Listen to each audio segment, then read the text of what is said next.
Menurut saya, abortus merupakan pengeluaran fetus mati yang telah mempunyai ukuran nyata pada setiap saat buntinya.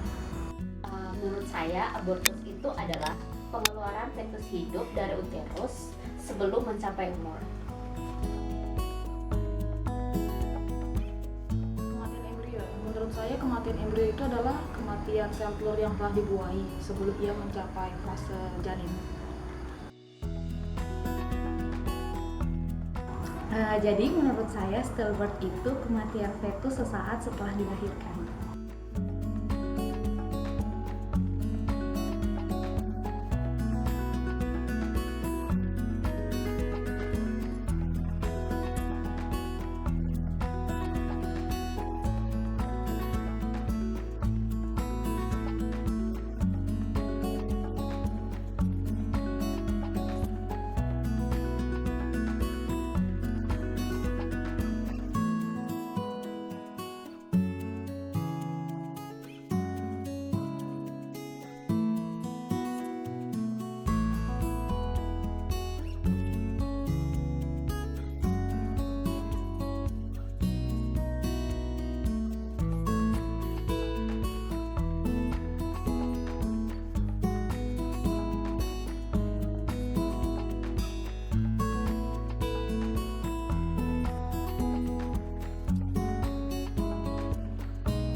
Infeksi bakteri yang dapat menyebabkan abortus diantaranya adalah brucellosis dan leptospirosis.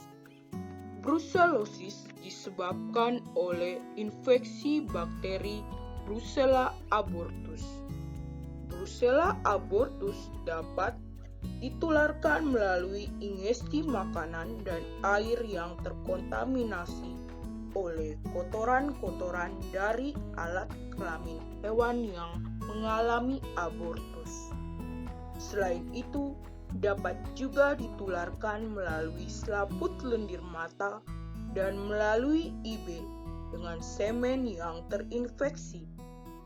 Anak sapi yang menyusu dari induk yang terinfeksi juga dapat tertular. Sedangkan leptospirosis dapat disebabkan oleh infeksi bakteri Leptospira pamona, Leptospira harjo, Leptospira grypotyphosa, dan Leptospira conicola. Lalu, bagaimana dengan infeksi virus? Virus-virus yang dapat menyebabkan abortus diantaranya adalah Infectious bovine rhinotracheitis virus dan bovine viral diarrhea virus. Infeksi protozoa yang dapat menyebabkan abortus diantaranya adalah trichomoniasis. Trichomoniasis disebabkan oleh Trichomonas fetus yang dapat menyebabkan sterilitas, abortus muda, dan piometra. Kondisi lain yang juga menyebabkan abortus adalah infeksi fungi. Dalam hal ini adalah aspergillosis yang disebabkan oleh Aspergillus fumigatus.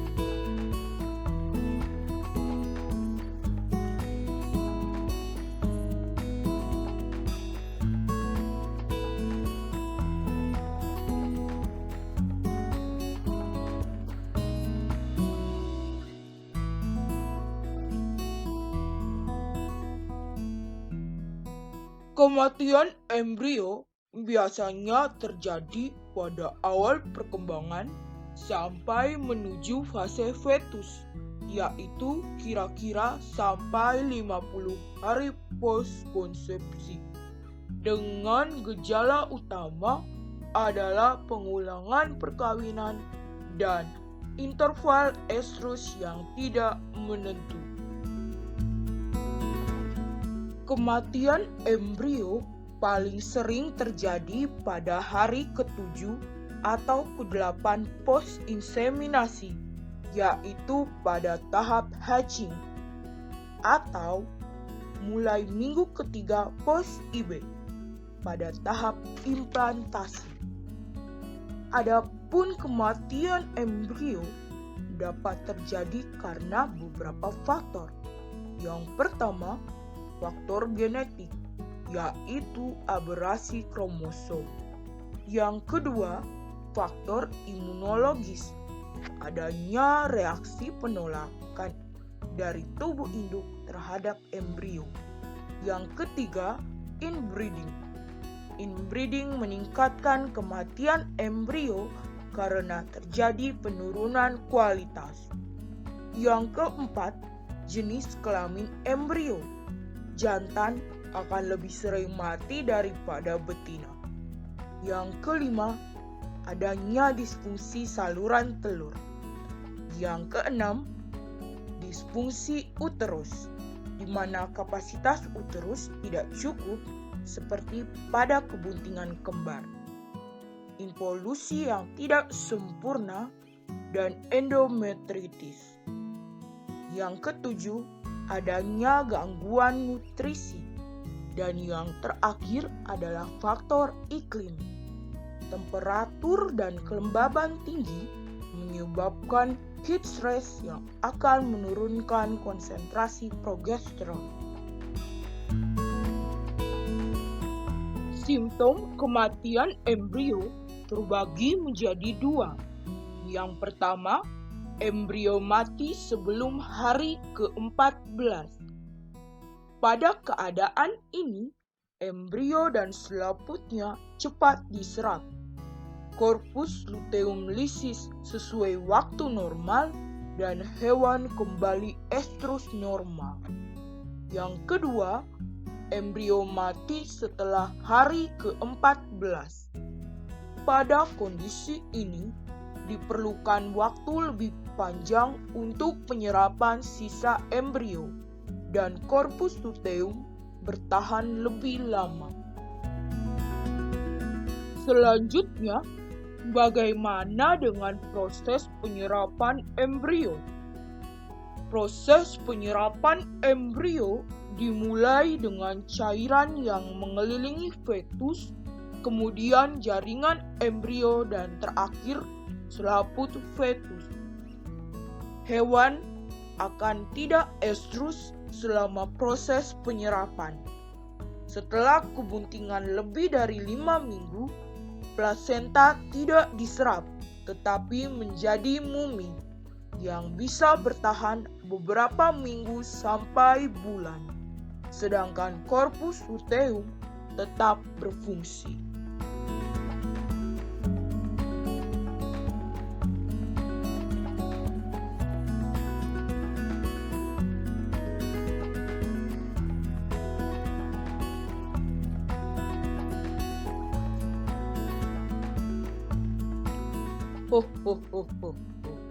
Demikianlah apa yang bisa saya jelaskan. Saya berharap apa yang telah saya sampaikan dapat membantu kalian semua memahami apa itu abortus, prematur, kematian embrio, dan stillbirth pada sapi. Saya pamit. Sampai jumpa. Wah, terima kasih banyak Mr. Book. Karena penjelasan tadi, kami menjadi lebih paham apa bedanya abortus, prematur, kematian embrio, dan stillbirth pada sapi. Bagaimana denganmu, Grace? Aku juga sama. Aku menjadi lebih paham.